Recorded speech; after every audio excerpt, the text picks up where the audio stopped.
आज के इस व्याख्यान में सभी विद्यार्थियों का स्वागत है। आज हम चार्वाक दर्शन की ज्ञान मीमांसा पर ही आगे चर्चा करने जा रहे हैं। पिछले व्याख्यान में मैंने चार्वाक दर्शन का परिचय और उनकी ज्ञान मीमांसा के बारे में थोड़ा सा इंट्रोडक्शन दिया था। अब उसी को हम और आगे विस्तार से करने जाएंगे।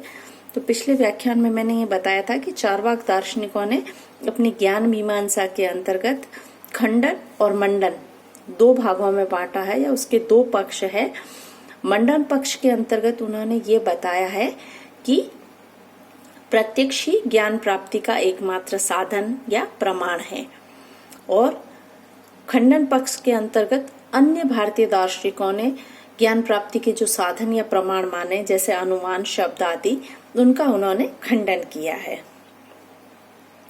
अब यहाँ पर मैं ये बताना चाहूंगी कि अनुमान का उन्होंने खंडन किस प्रकार से किया है। तो सबसे पहले उन्होंने इस बात को पकड़ा है कि अनुमान ज्ञान व्याप्ति पर आधारित है, इसलिए उन्होंने यहाँ पर व्याप्ति की आलोचना करके या व्याप्ति के आधार पर ही अनुमान का खंडन करने का प्रयास किया है। तो यहाँ पर मैं बताना चाहूंगी कि अनुमान ज्ञान जो है व्याप्ति पर आधारित है। व्याप्ति किसे कहा जाता है? दो वस्तुओं के बीच नियत, अनौपाधिक तथा सामान्य संबंध को व्याप्ति कहते हैं। उदाहरणार्थ, धुआं और अग्नि के बीच व्याप्ति का संबंध पाया जाता है। व्याप्ति के आधार पर ही अनुमान किया जाता है। उदाहरण, जहां जहां धुआं है वहां वहां आग है। इस पर्वत पर धुआं है, इसलिए इस पर्वत पर आग है। इस अनुमान में जहां जहां धुआं है वहां वहां आग है, व्याप्ति वाक्य है। इसी प्रकार इस पर्वत पर आग होने का अनुमान किया गया है। इसी प्रकार सभी प्रकार के अनुमान व्याप्ति पर ही आधारित हो रहते हैं। चार्वाक का कहना है कि व्याप्ति वास्तविक नहीं है, इसकी स्थापना कदापि संभव नहीं है, और इसीलिए इन्होंने व्याप्ति की आलोचना की है या व्याप्ति का खंडन करने का प्रयास किया है, जिसमें सबसे पहले उन्होंने ये कहने का प्रयास किया है कि व्याप्ति ज्ञान प्रत्यक्ष के द्वारा संभव नहीं है। चार्वाक दर्शन के अनुसार हेतु अर्थात धुआं और साध्य अर्थात आग, अर्थात धुआं और आग का त्रिकालिक प्रत्यक्ष संभव नहीं है। अर्थात हम हेतु व साध्य के वर्तमान संबंध की तो बात कर सकते हैं, किंतु भूतकाल में ऐसा रहा होगा या भविष्य में ऐसा होगा, ये प्रत्यक्ष ज्ञान से संभव नहीं है। इसी प्रकार अगला जो तर्क वह देते हैं अनुमान के खंडन में, वो कहते हैं कि अनुमान के द्वारा भी व्याप्ति ज्ञान संभव नहीं है।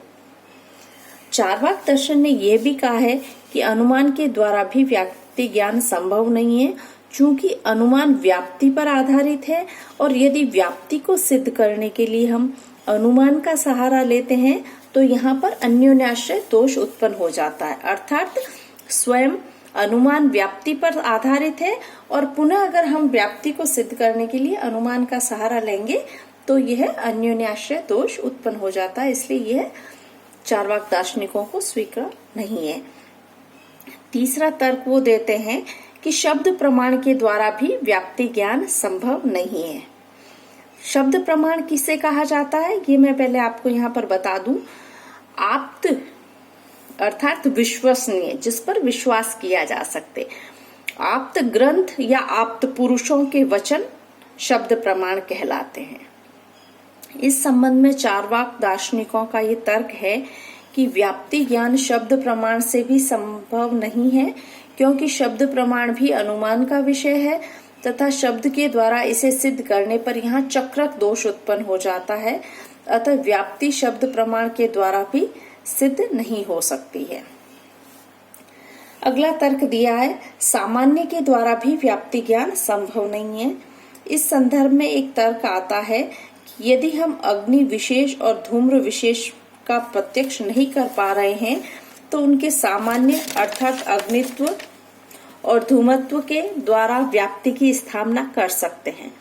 लेकिन चार्वाक दर्शन इसका खंडन करता है और कहता है कि अग्नित्व और धूमत्व सामान्य या जाति है, पर सामान्य व जाति का प्रत्यक्ष संभव नहीं है, अतः सामान्य के आधार पर भी व्याप्ति ज्ञान संभव नहीं है।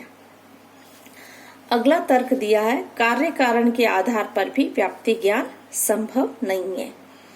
इस संबंध में चार्वाक दर्शन कहते हैं कि कार्य कारण के अंतर्गत हम तीनों कालों में इसका प्रत्यक्ष नहीं कर पाते हैं, इसलिए चार्वाक कार्य कारण का भी खंडन करता है।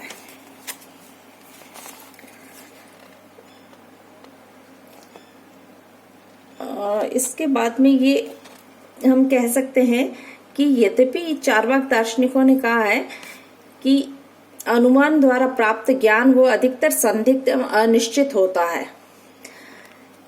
कभी कभी ये हमारे अनुमान सही सिद्ध होते हैं, लेकिन ये सदैव ही सही हो ये आवश्यक नहीं। अतः चार्वाक दर्शन के अनुसार प्रत्यक्ष ही ज्ञान प्राप्ति का एकमात्र प्रमाण या साधन है, इसलिए उन्होंने अनुमान का खंडन किया है। इसके अलावा आगे मैं ये बताना चाहूंगी कि किस तरह से उन्होंने शब्द प्रमाण को भी प्रमाण की श्रेणी में नहीं रखा है और इसका भी खंडन किया है। उसको एक स्वतंत्र प्रमाण के रूप में न अनुमान को स्वीकार किया है, न ही शब्द प्रमाण को किया। स्वतंत्र प्रमाण के रूप में भारतीय दर्शन में एकमात्र चार्वाक दर्शन ऐसा दर्शन है जो केवल और केवल प्रत्यक्ष को ही प्रमाण के रूप में या यथार्थ ज्ञान प्राप्ति के साधन के रूप में प्रत्यक्ष को स्वीकार करता है।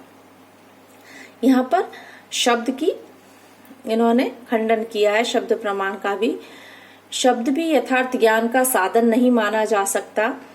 शब्द प्रमाण किसे कहा जाता है? आप्त या विश्वसनीय ग्रंथ या आप्त पुरुष या आप्त ग्रंथों के द्वारा जो हमें ज्ञान होता है वह शब्द प्रमाण की श्रेणी में रखा जाता है।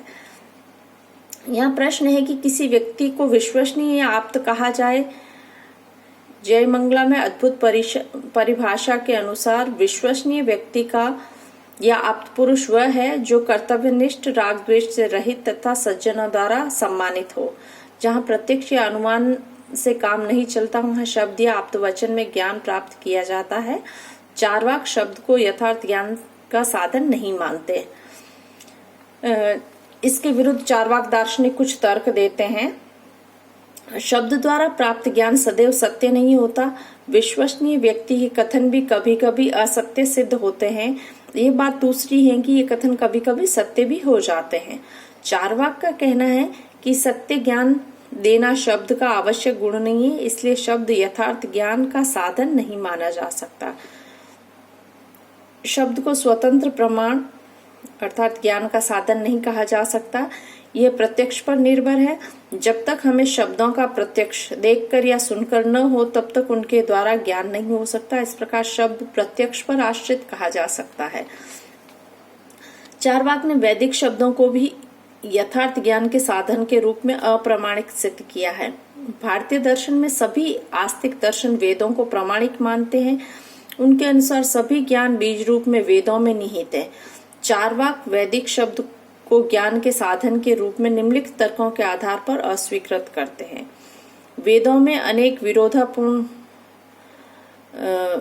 अस्पष्ट, अबौद्धिक वाक्यों की भरमार है, इसलिए इसे सत्य ज्ञान की आशा करना व्यर्थ है। इन वैदिक वाक्यों के अवसर विशेष पर विभिन्न अर्थ लगाए जा सकते हैं। इस स्थिति में इनके आधार पर यथार्थ एवं निश्चित ज्ञान प्राप्त नहीं किया जा सकता।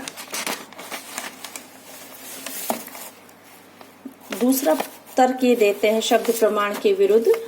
वेदों की रचना धूर्त ब्राह्मणों ने अपने स्वार्थ की सिद्धि के लिए की है।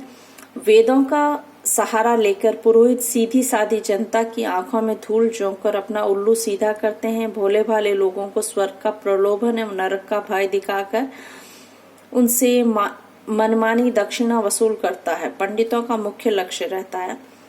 वैदिक वाक्य तो इन ढोंगे और स्वार्थी ब्राह्मणों की स्वार्थ सिद्धि के साधन मात्र है। इनसे सही ज्ञान की प्राप्ति नहीं हो सकती, किंतु ब्राह्मणों की रोजी रोटी अवश्य चलती है। चार्वाक इसी कारण वैदिक शब्दों को ज्ञान का साधन नहीं मानते हैं।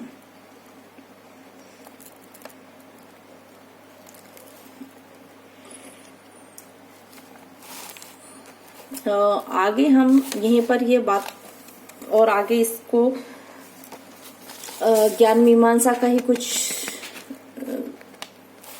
तर्क और चारवाक दार्शनिकों ने जो बताया है। अब यहाँ पर हम चारवाक के ज्ञान मीमांसा की आलोचना करना चाहेंगे। हम ये कहेंगे कि चारवाक दार्शनिकों ने ज्ञान मीमांसा ने प्रत्यक्ष को स्वीकार करा एकमात्र साधन के रूप में और अनुमान का और शब्द का खंडन किया है, तो यह उचित नहीं है। अनुमान ज्ञान प्राप्ति का एक महत्वपूर्ण साधन है। तर्क, वितर्क, खंडन, मंडन आदि अनुमान पर ही आधारित है। यदि अनुमान को हम ज्ञान का साधन नहीं मानते तो फिर मानव को बुद्धिशील या तर्कशील प्राणी नहीं कहा जा सकता, किंतु इस विवेक गुण के अभाव में मनुष्य न होकर पशु बन जाएगा। इसलिए अनुमान का बहिष्कार मानव के लिए उचित नहीं है।